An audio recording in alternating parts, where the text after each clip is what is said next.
By the way, this is what the Apostle Paul was talking about in 2 Thessalonians 2 verses 6 and 7. Have you ever read about the mysterious restrainer that needed to be removed for the man of sin in order for the man of sin to manifest himself?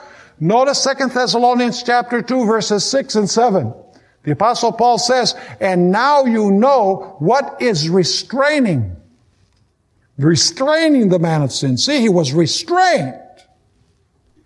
By the way, that restrainer, all of the early church fathers say that the restrainer is the Roman Empire. So it says, and now you know what is restraining, that he may be revealed in his own time.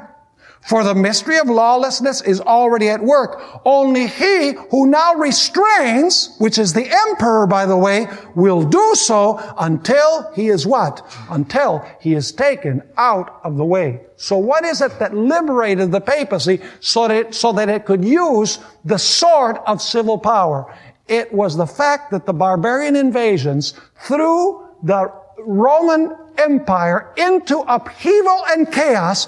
And so those nations said to the Bishop of Rome, you need to bring law and order, govern upon us not only in religious affairs, but also in civil affairs.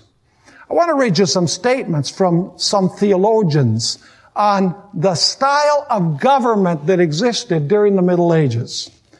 This statement is by James Conroy, a Roman Catholic. He says this, long ages ago, when Rome, through the neglect of the Western emperors, was left to the mercy of the barbarous hordes, the Romans turned, notice this, the Romans turned to one figure for aid and protection and asked him to rule them.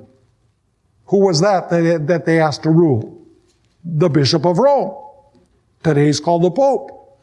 And thus, in this simple manner, the best title of all to kingly right commenced the temporal sovereignty of the popes.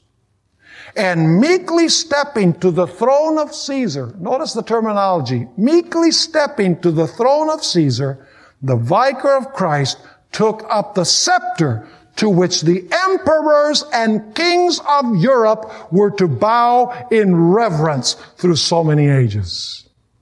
Here's another statement from another historian, Karl Conrad Eckhart. He says, under the Roman Empire, the popes had no temporal powers. In other words, they had no political power.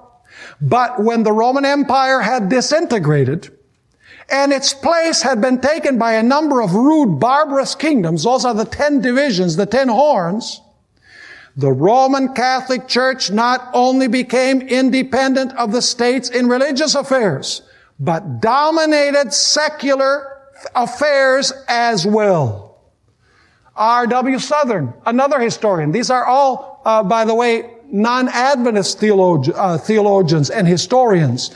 R.W. Southern says this, during the whole medieval period, there was in Rome a single spiritual and temporal, that is civil, temporal authority, exercising powers which in the end exceeded those that had ever lain within the grasp of the Roman emperor.